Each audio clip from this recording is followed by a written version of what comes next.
Today we're going to break down the scale extract. I've had a lot of fun with this, and I'll tell you why I'm breaking this one down.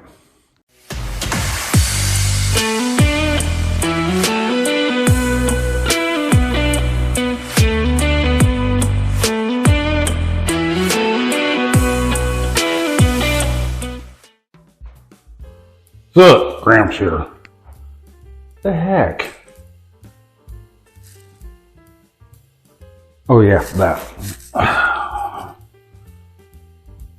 By the way, get off my lawn. Just want to get that out of the way. So, I'm going to be breaking down my track today. Not really all that happy about it, but get my camera to quit moving. On that one. So, this has been my beginner track that my wife and stepkids got me a couple years back, and I've been really enjoying it. But we have the house under contract. Being that the house is under contract, it's time to put stuff away. So, let me get into that conversation a little bit. When you do these things, we're talking about that. There's a tab, one on each side. Once you get started, you got to find it. There it is. Just kind of press it down and pull. And it's just got a little plastic tab in there. Can you get it? Ah. It's on that side. Okay.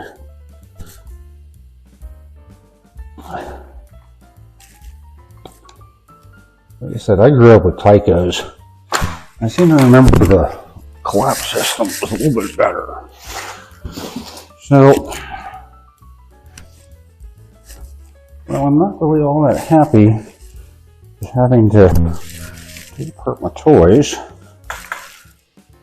going to do that because I'm going to get packed up and ready.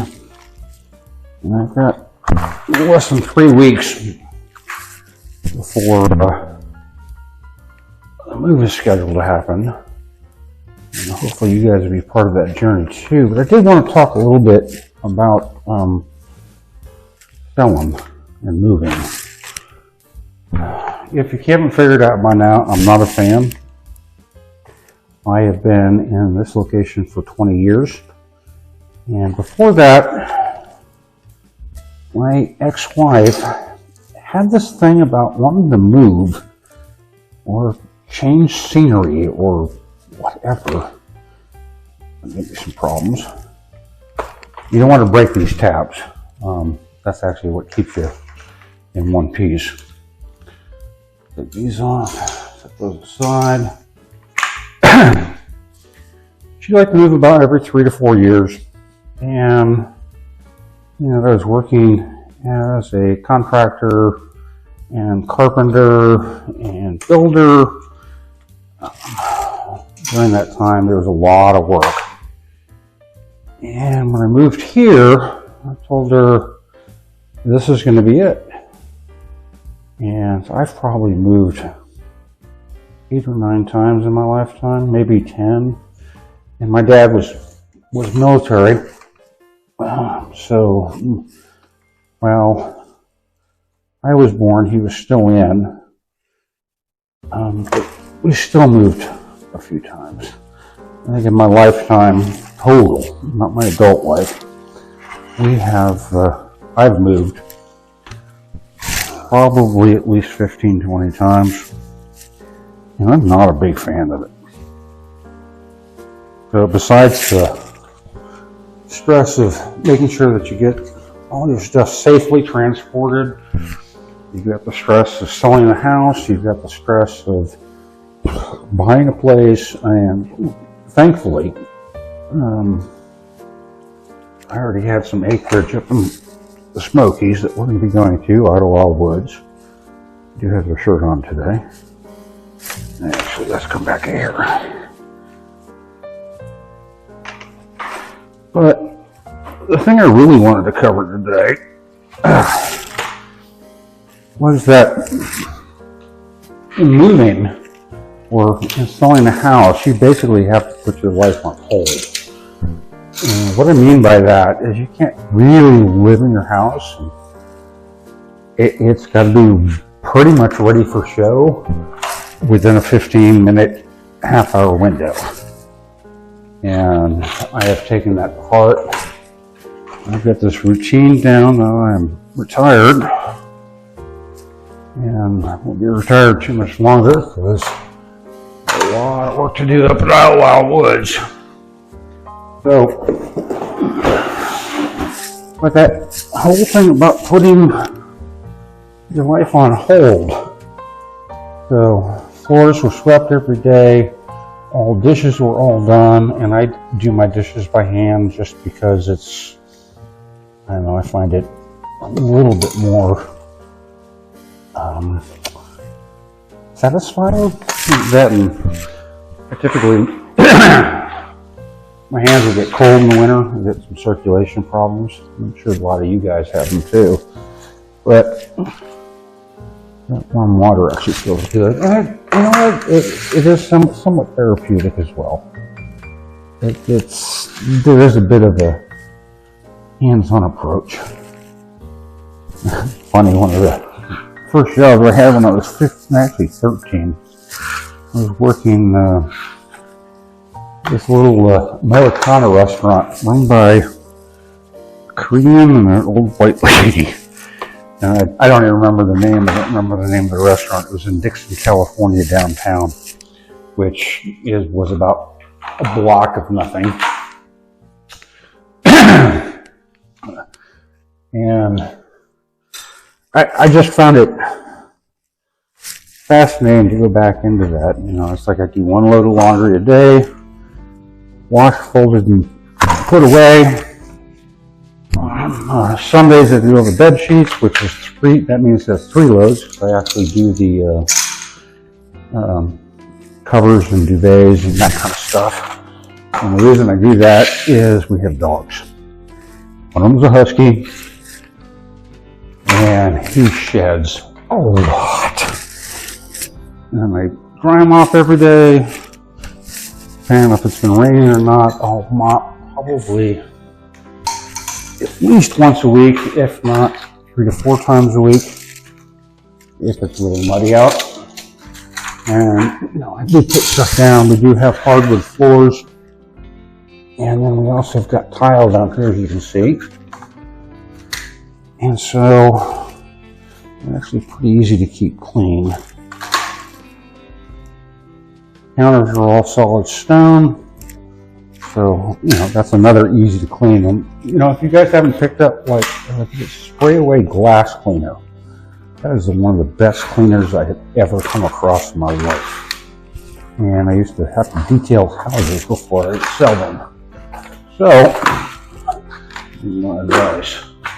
But, the biggest thing I wanted to touch on, once I get this all packaged up, I'll clean these before I clean them again, when I clean them right now, is that putting your life on hold. Well, we're kind of in a slow market right now. So, our first realtor, one of our neighbors, great lady, known them for 20 years. I gave them a chance for the property. She ended up selling one of my properties. But she had a smaller agency. I don't think she had the reach for this type of property. I mean, heck, it's got 6,000 square foot worth of shop. I mean, that's not a normal residential piece of property in a weird neighborhood. Then you got the neighborhood. So, let me tell you a little bit about Mush Island. The reason they call it Mush Island. So, there's an alluvial clay layer about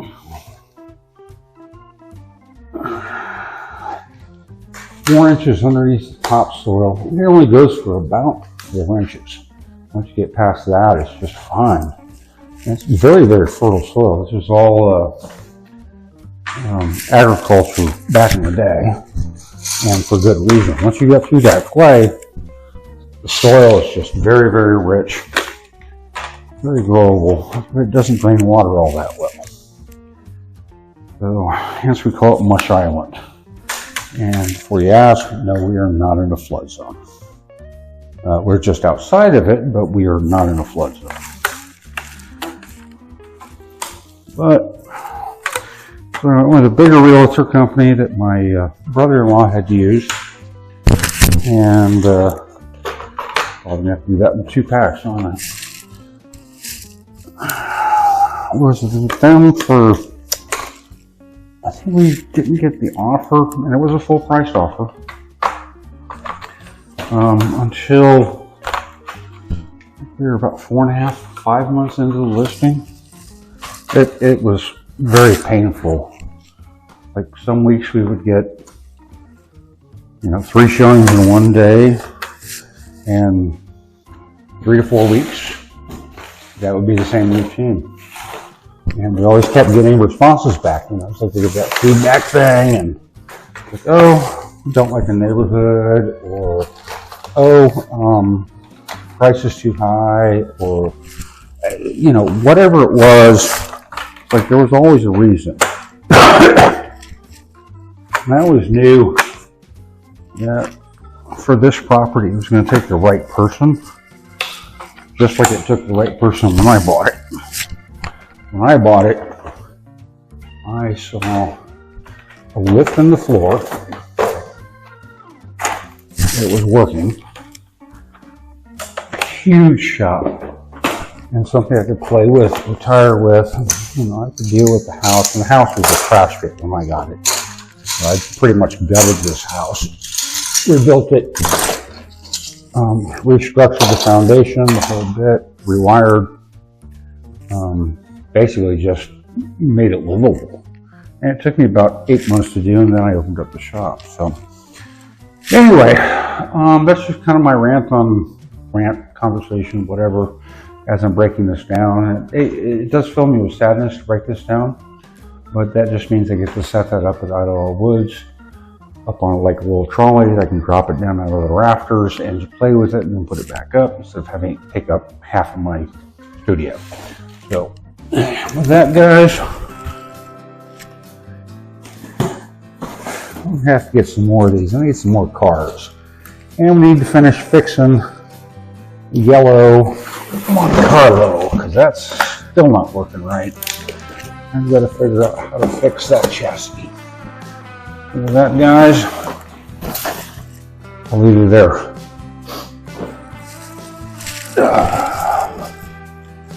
Now to get this place cleaned up.